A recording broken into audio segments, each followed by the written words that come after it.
Okay, the neutral third. How neutral is it? What is it? Let's find out.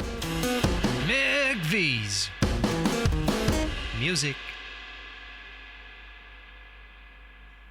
Okay, let's talk about the neutral third. We want to talk about the what, when, who, and how of the neutral third. So we'll take a little bit of a deep dive into each of those, and let's find out what it is. But I think first of all, let's start with the what. What is the neutral third? I think we need to think about, first of all, what is the major third and what is the minor third first, because it's in between there. So let's have a look. So in our major scale, let's just choose A. Us guitarists like A. So major scale, the third note is a C sharp. Gives it that bright, happy, majory sound. In a minor scale, the third is the C. A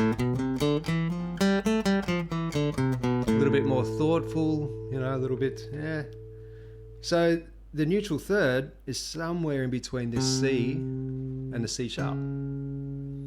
So without bending notes, I can't hit that. You can't hit it on a piano. So it's supposed to be not major or minor. But probably a good way of putting it, to listening to it, is in the chord itself. So you can see that C there is also here. So when we play A minor in a bar chord, you get that sad sound. The major third is a C sharp, which is here. So when we put that in the major chord, bright and happy. The neutral third is somewhere in between here and here. So if I try and play that, I could probably bend it like this.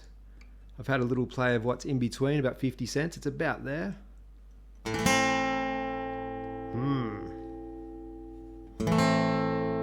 What is that? Not sure. All right, well, let's come back to that. That's what it is. So the history of this neutral third. The term was coined by a guy called Jan Peter Land, I believe, in 1880. He attributed this interval, somewhere there, to an 8th century Iranian lutist by the name of Manzoor Zalzal, which is just an excellent name. Any name that's doubled up is a great name. I like, Boutros Ghali, for example. What a great name that is. So that's the history of it. And as you can hear, it could be in those microtonal Middle Eastern type tones that sound very interesting. So that's where it comes from. It's not new, but we'll talk about the who uses this. Right? So obviously we just mentioned the Middle Eastern luthists, for example. The Middle Eastern music has these Indian classical music has these type of intervals, and if you talk about 100 cents between here and here, there's varying. They're not always like exactly 50 cents between. Could be varying around there. So it just gives it that not major, not minor tone. And obviously any sort of microtonal artists like King Gizzard and the Lizard Wizard, they would obviously, Aussie unit there, they would be all over this. And then of course you've got the blues.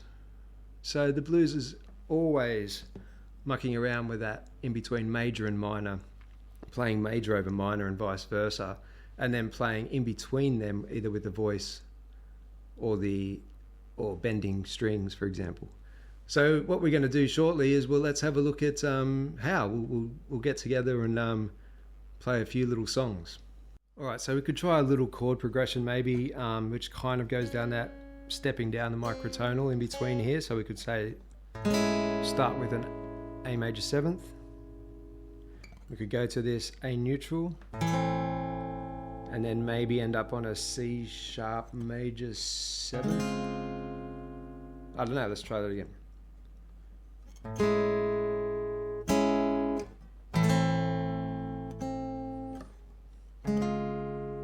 Maybe, I don't know.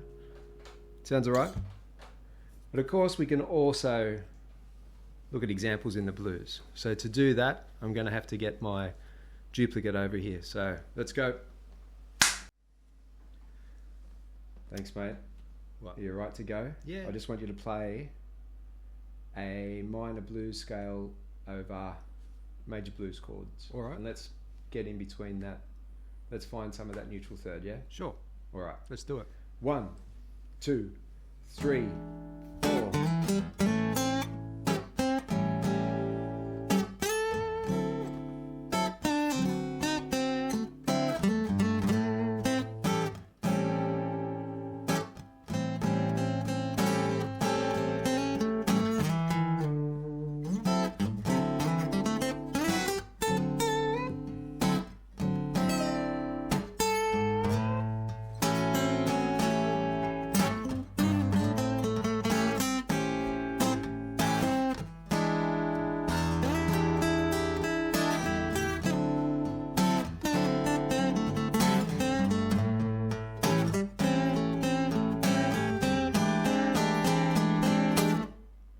Thank you very much, Duplicate. No worries. All right. So what else can we do here? All right, gonna have to get the duplicate back. All right, this time Yeah. I want you to play A minor pentatonic still, but I'm going to play an A minor blues chord progression All right. behind that. Okay. Think about B.B. King, Thrill Is Gone, that type of vibe. Gotcha. Let's go. All right. 1, 2, 3, 4.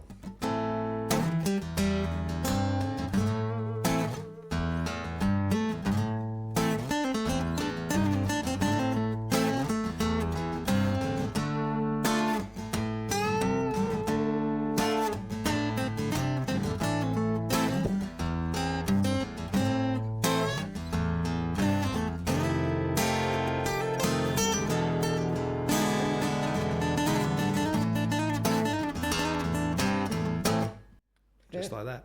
Yeah. All right. All right. That's about everything I know about the neutral third. So if you know more, leave a comment. It's good just to learn about this stuff. So if you like this, you want to keep learning about it and knowing more, and you want me to keep doing this, give us a like, add some comments, interact, and we'll go from there. Thanks for watching.